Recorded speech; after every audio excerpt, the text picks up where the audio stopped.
Operation Iraqi Freedom was in full force. U.S. forces were pushing into Baghdad, street by street, bridge by bridge. The fighting was close, chaotic, and relentless. Urban combat meant every rooftop, every alley, every overpass could hide enemy fighters armed with machine guns, RPGs, and shoulder-launched missiles.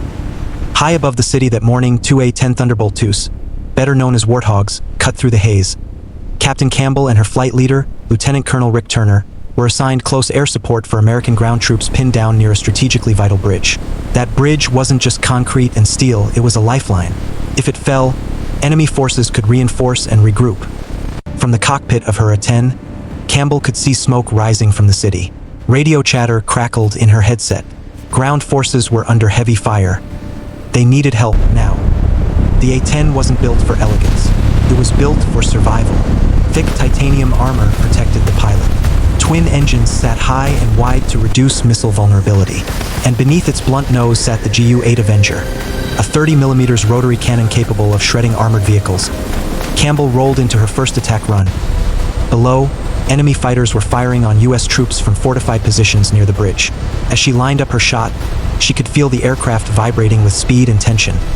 She squeezed the trigger. The Ju-8 roared to life, a brutal mechanical growl that pilots describe as a chainsaw in the sky. Tracers streaked downward. Dust and debris erupted where the round struck. She pulled up sharply, climbing away from the city. But it wasn't over. Enemy fire continued. Campbell and Turner made another pass. This time, instead of guns, they armed Hydra 70 rockets. The rockets whooshed off the rails in streaks of smoke, slamming into enemy positions near the bridge. Explosions rippled across rooftops and streets. From above, it looked controlled. From below, it was chaos. Ground commanders reported that the pressure was easing, but not enough. More enemy fighters were regrouping. The bridge had to be secured. Campbell rolled into yet another attack run. Each pass meant flying lower, slower, closer to anti-aircraft fire. Baghdad's skyline wasn't just buildings. It was a field of potential missile launches. She came in hot, focusing on another cluster of enemy positions. That's when it happened. There was no warning tone long enough to react. No time to maneuver. A-9K-34 Strela 3. A shoulder-launched infrared missile, streaked upward from somewhere in the city. The missile struck her aircraft. The explosion rocked the A-10 violently. Warning lights erupted across her cockpit. The aircraft jerked hard to one side. Hydraulic failure.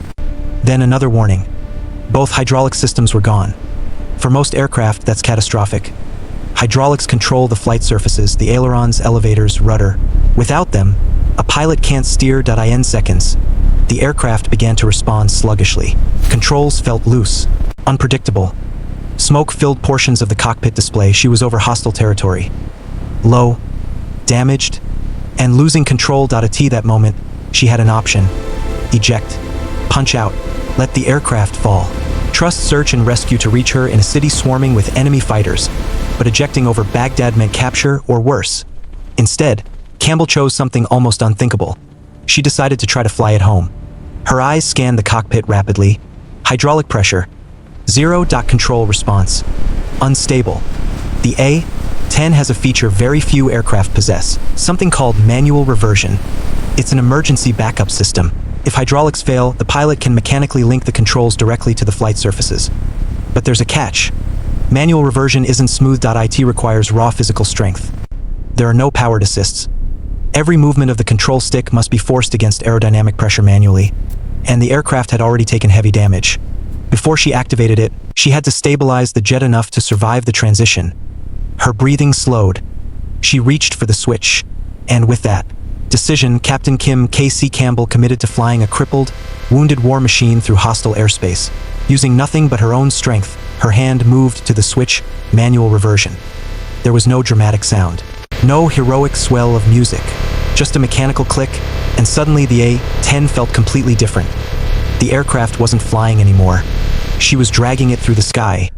The control stick became brutally heavy in her hand. Every tiny correction required force, not finesse. Force. The wounded Warthog responded slowly, stubbornly, like a machine refusing to cooperate. She pulled back. The nose moved. Slightly she pushed left. The aircraft hesitated, then obeyed. Manual reversion meant she was now directly moving control cables connected to the flight surfaces. No hydraulic boost, no smoothing, Just raw mechanical linkage fighting against airflow at hundreds of miles per hour. And she was still over Baghdad. Smoke drifted from the damaged wing. Warning lights remained lit. Portions of the aircraft systems were gone entirely. One wrong overcorrection could send her into an unrecoverable roll. Lieutenant Colonel Rick Turner's voice came through the radio. "KC, you okay?" There was no panic in her reply. "I've lost hydraulics. Going manual reversion." A pause. "That's a long way home." Al Jaber Air Base in Kuwait was more than an hour away. She began climbing, slowly, carefully. The higher she got, the more margin she had if things went wrong. But climbing in manual reversion required steady, exhausting pressure on the stick.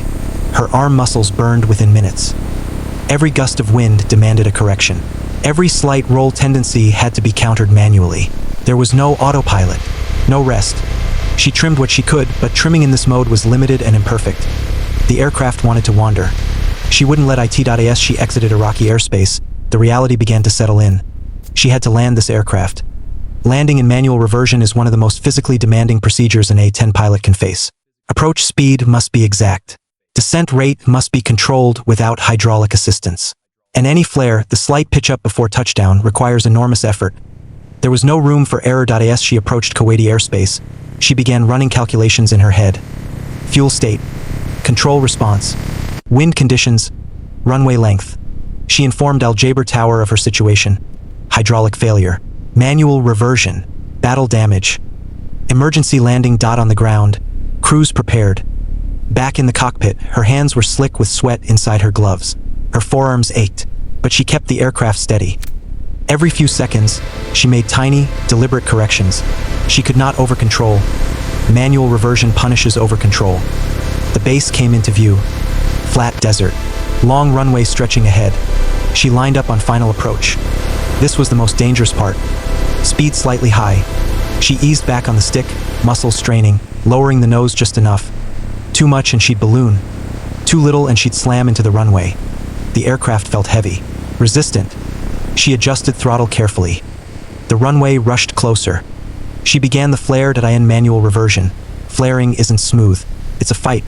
She pulled. Harder. The nose lifted slightly. The main wheels struck the runway, hard.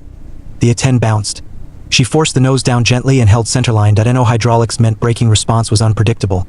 But the aircraft stayed straight. It slowed. And then, finally, it rolled to a stop silence.